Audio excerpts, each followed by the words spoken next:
Baik, ada pertanyaan, silakan. Bismillahirrahmanirrahim. Assalamualaikum warahmatullahi wabarakatuh. Waalaikumsalam warahmatullahi wabarakatuh. Tadi mengatakan kalau kita mendengarkan ayat-ayat suci Al-Quran, hati kita akan tersentuh. Tapi terkadang kita sudah mendengarkan, bahkan membaca, mengucapkan, tapi hati kita masih kering. Itu bagaimana cara mengatasinya? Baik. Itu saja. Assalamualaikum warahmatullahi wabarakatuh. Waalaikumsalam warahmatullahi wabarakatuh. Makin bersih, makin kuat iman. Mendengar nama Allah saja akan membuat berguncang. Suara adzan, Allahu Akbar, Allahu Akbar, terasa getarannya beda. Tidak jauh seperti kalau kita mencintai seseorang. Ketika namanya disebut, getarannya berbeda di hati kita. Kita amat sayang terhadap anak. Ketika nama anak disebut, beda getarannya. Apalagi kepada Allah yang maha segala-galanya. Berarti kalau kita kurang getaran hati ini, kita belum bersungguh-sungguh mencintai Allah. Kenapa kita belum cinta? Karena belum sungguh-sungguh mengenal Allah. Kita butuh belajar lebih banyak, memahami lebih banyak dari Al-Quran, dan mohon kepada Allah agar hati ini bisa merasakan nikmatnya. Wajilat qulubuhum, bergetar, dan itu luar biasa. Hati bersih itu pun menjadi jalan membuat seberkas cahaya ilmu dari Al-Quran membuat kita terpana. Allahu Akbar. Bismillahirrahmanirrahim. Ara'aita alladhi yukadzibu biddin. Tahukah engkau orang yang mendustakan agama? Hati itu harusnya sudah mulai gentar. Wadzalikal ladzi yad'ul yatim. Orang yang bersikap ketus, menghardik anak yatim, langsung evaluasi.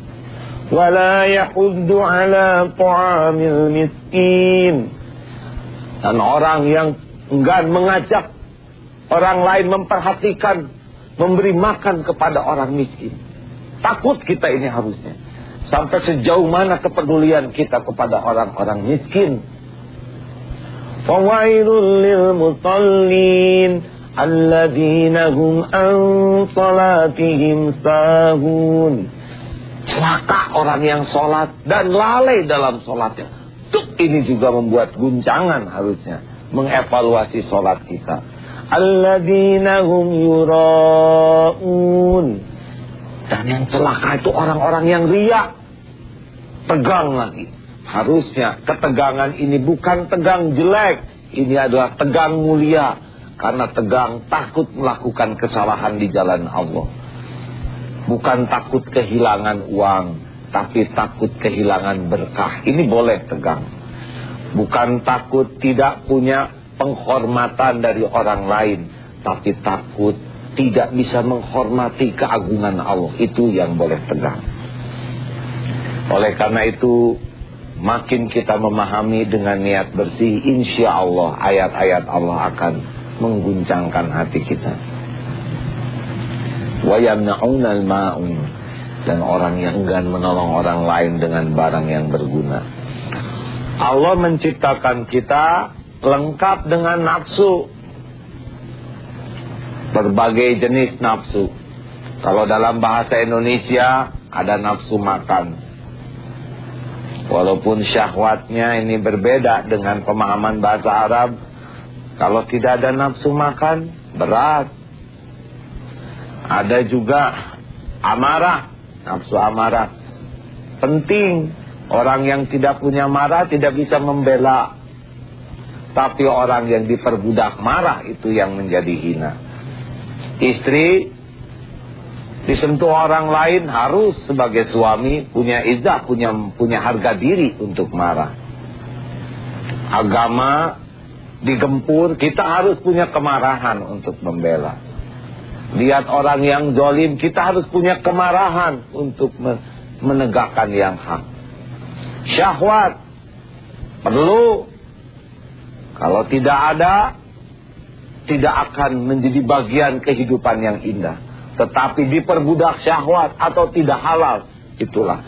Maka nafsu tidak jadi masalah. Yang jadi masalah adalah tidak mengendalikan nafsu.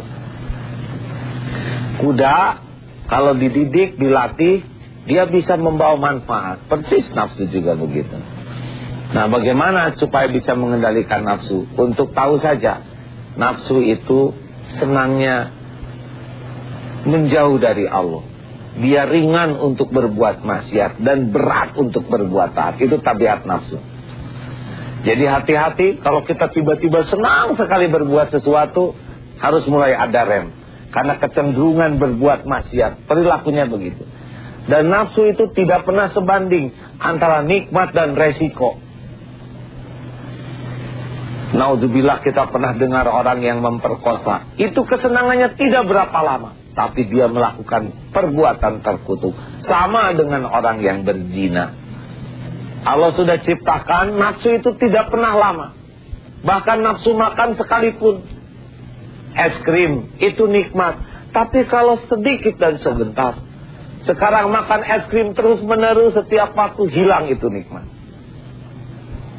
Tapi resikonya kalau orang tidak bisa mengendalikan diri, berbagai penyakit, berbagai maksiat. Nah, dengan kesadaran bahwa nafsu yang diridhoi Allah disebut nafsul mutmainnah. Inilah yang kita pelihara dengan ilmu. Tahan, renungkan, apakah ini disukai Allah atau tidak. Kalau tidak, pasti besar resikonya, sedikit yang disukainya. Akankah kita gadaikan kehormatan hanya karena kesenangan yang tidak seberapa? Minuman haram itu selalu sedikit, tapi kenistaannya yang panjang. Mengendalikan diri dari nafsu yang salah, selain membersihkan hati, membuat hidup selalu akan terhormat.